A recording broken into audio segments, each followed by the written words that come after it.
જ્યારે ઘરમાં ડોલ તૂટી જતી હોય અથવા તો જૂની થઈ જતી હોય અથવા તો કલર કામની કોઈ ડોલ હોય તો આપણે તેને ફેંકી દેતા હોઈએ છીએ, પરંતુ આજના વિડીયોમાં આપણે શીખીશું કે આવી જૂની, તૂટેલી અથવા તો કલર કામની ડોલના પણ નવા ઉપયોગ થઈ શકે છે અને દરેક આઈડિયા ખૂબ જ સરસ મજાના છે.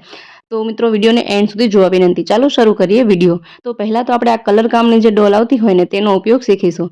તો પહેલાં તો તેમાંથી આ રીતે ઢાંકણ આપણે કાઢી લઈશું. જુઓ, આ રીતે તેનું ઢાંકણ કાઢી લઈએ અને ત્યાર પછી આ ડોલનો ઉપયોગ કરીએ. તો તેના માટે મેં અહીં એક મારી જે જૂની હેરમ હતી તે લીધેલી છે. તમે કોઈ પણ કાપડ લઈ શકો છો અને તે હેરમના બંને જ પાર્ટ આ રીતે કટ કરી લીધેલા છે. હવે ત્યાર પછી આપણે શું કરીશું કે આ જે ડોલ છે તેના પર આપણે આ કાપડને લગાવીશું. આ કાપડને લગાવવા માટે તમે ગ્લુગનનો ઉપયોગ કરી શકો અથવા તો ફેવિકોલનો, ફેવિક્વિકનો ઉપયોગ કરી શકો. અને આ ડોલના બંને જ પાર્ટ આ રીતે કવર થઈ જાય એ રીતે આપણે આ કાપડને લગાવવાનું છે. તમે કોઈ પણ કાપડનો ઉપયોગ કરી શકો છો અથવા તો તમારા પાસે જૂની કુર્તી હોય, મેં અહીં જૂની હેરમનો ઉપયોગ કર્યો છે. જૂના કોઈ પણ કપડાં હોય ને તેનો તમે ઉપયોગ કરી શકો છો અને નવું એક લુક આપી શકો છો, નવું ક્રિએશન બનાવી શકો છો. જુઓ, આ રીતે આપણે કાપડને લગાવી લઈશું.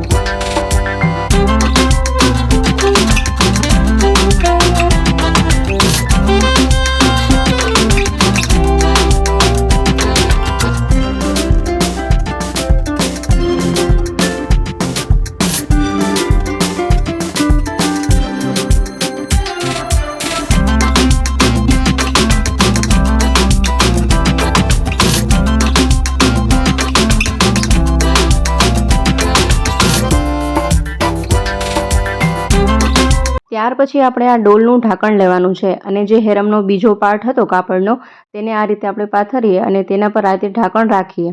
અને ઢાંકણ રાખ્યું છે તેનાથી 2 ઇંચ દૂરથી આપણે કાપડને કટ કરીશું. જુઓ, આ રીતે ગોલાઈમાં આપણે કાપડને કટ કરી લેવાનું છે.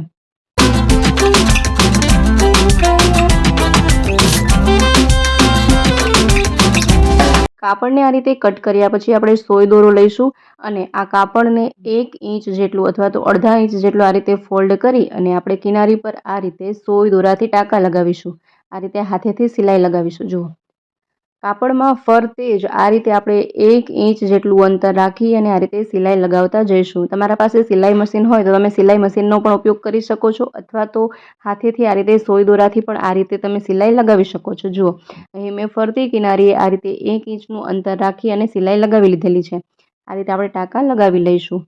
જુઓ, આ રીતે સિલાઈ લગાવ્યા પછી આપણે અહીં લાસ્ટિકનો ઉપયોગ કરીશું. આ રીતે આપણે લાસ્ટિક લેવાનું છે અને તેને આ રીતે સેફ્ટી પિનથી પોરવીએ. આ રીતે જુઓ, આ કાપડમાં આપણે સેફ્ટી પિનની મદદથી એને પોરવી લેવાનું છે.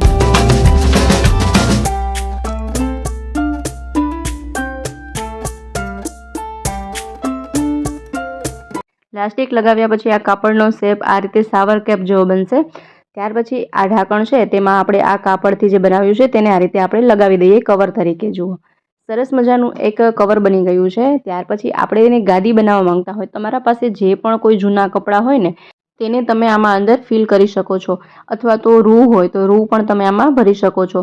અહીં મેં એક જૂની કુર્તી લીધેલી છે જે ઉપયોગમાં નથી લેવાતી, તે કુર્તીનો મેં અહીં ઉપયોગ કર્યો છે. તેને આ રીતે આમાં લગાવી દઈએ જેથી કે સરસ મજાની એક ગાદી બની જશે અને ફ્લોર સોફા તરીકે પણ આપણે તેને ઉપયોગમાં લઈ શકીએ.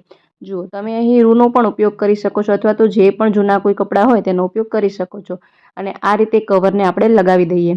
જુઓ, સરસ મજાનું એક ફ્લોર સોફા બનીને રેડી થઈ જશે. અને ત્યાર પછી આપણે શું કરીશું કે તમારા પાસે જે પણ કોઈ સાડીની જૂની લેસ પટ્ટી હોય તેનો ઉપયોગ કરી શકો છો. મેં અહીં જૂની એક લેસ પટ્ટી લીધેલી છે અથવા તો તમે થોડુંક ડિફરન્ટ પણ આમાં એક્સ્ટ્રા લુક કોઈ ક્રિએટ કરી શકો છો. જુઓ, અહીં મેં સાડીની લેસ પટ્ટી લીધેલી છે, તેને આપણે આ રીતે ચોંટાડી દઈએ.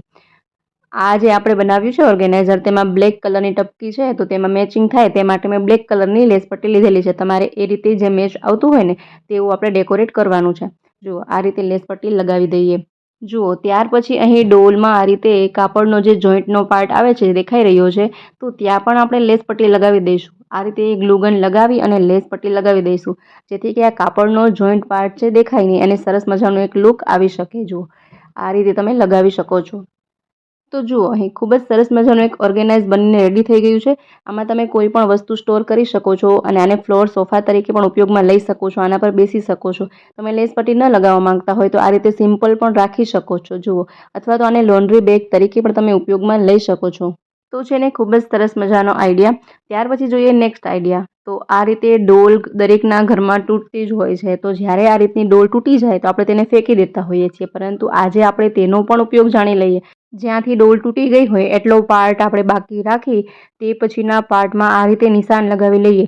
અહીં મેં માર્કરથી નિશાન લગાવ્યું છે. જેટલું નિશાન લગાવ્યું છે તેને ગરમ ચાકુ કરી અને કટ કરી લઈએ. જુઓ, તમે જોઈ શકો છો એટલો પાર્ટ મેં કટ કરી લીધેલો છે. હવે આ પાર્ટને રાખી દઈએ અને આ પાર્ટ છે તેનો આપણે ઉપયોગ જોઈએ. ત્યાર પછી આપણી પાસે જે પણ કોઈ વેસ્ટ સાડીની લેસ પટ્ટી હોય, સાડી જૂની થઈ ગઈ હોય તો તેમાંથી આપણે લેસ પટ્ટી કાઢી લઈએ. જુઓ, ત્યાર પછી એ લેસ પટ્ટીને આપણે આમાં લગાડીશું. તમે તમારી રીતે અલગ પણ કંઈક કરી શકો છો, અલગ આઈડિયા લગાવી શકો છો. અહીં હું તમને દરેક આઈડિયા વેસ્ટ વસ્તુના જ બતાવી રહી છું, એટલે મેં અહીં વેસ્ટ એક લેસ પટ્ટી જે હતી તેનો ઉપયોગ કરેલો છે. તમે તમારી રીતે પણ એક્સ્ટ્રા કંઈ નવું કરી શકો છો. આ રીતે આપણે લેસ પટ્ટીને લગાડી દેવાની છે.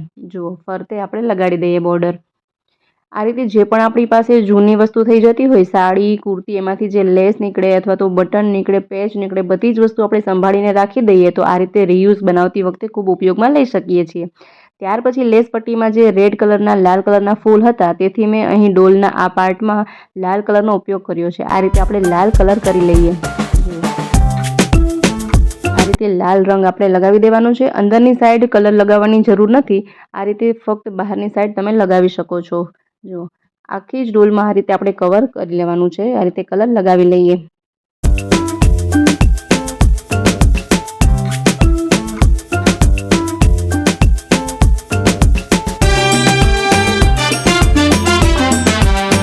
આ રીતે રેડ કલર કર્યા પછી આ જે લેસ પટ્ટી છે તેમાં ગોલ્ડન કલર પણ છે. તો અહીં આપણે ગોલ્ડન ફ્લાવર અહીં આ રીતે ડ્રો કરીશું.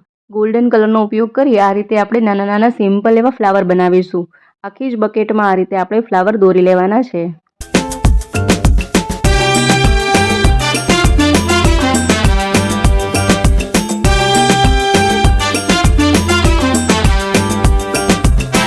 સુકાઈ ગયા પછી કંઈક આ રીતનું એક ઓર્ગેનાઇઝ બનીને રેડી થઈ જશે. તમે આમાં કોઈ પણ વસ્તુ સ્ટોર કરી શકો છો, અથવા તો તમે ડ્રેસિંગ ટેબલ પર રાખી શકો છો. તેમાં તમે તમારી કોઈ પણ કોસ્મેટિક વસ્તુ રાખી શકો છો, અથવા તો રસોડામાં રાખી શકો છો, તેમાં પણ તમે ઉપયોગમાં લઈ શકો છો. અથવા તો આ રીતે તમે પ્લાન્ટ રોપી શકો છો, છોડ રોપી શકો છો.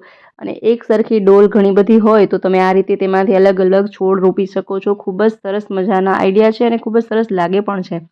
તો મિત્રો, આશા રાખું છું કે આ દરેક આઈડિયા તમને ખૂબ જ પસંદ આવ્યા હશે. આમાંથી કયો આઈડિયા તમને પસંદ આવ્યો મને કમેન્ટ બોક્સમાં જરૂરથી જણાવજો. સાથે જ વિડીયો ગમ્યો હોય તો વિડીયોને લાઇક કરજો, શેર કરો, તેમજ અમારી ચેનલ પર નવા હોય, પહેલી વાર ચેનલ પર વિઝિટ કરી રહ્યા હોય તો ચેનલને સબસ્ક્રાઈબ જરૂરથી કરજો. ફરી મળીએ નવા વિડીયોમાં નવા જ આઈડિયા સાથે.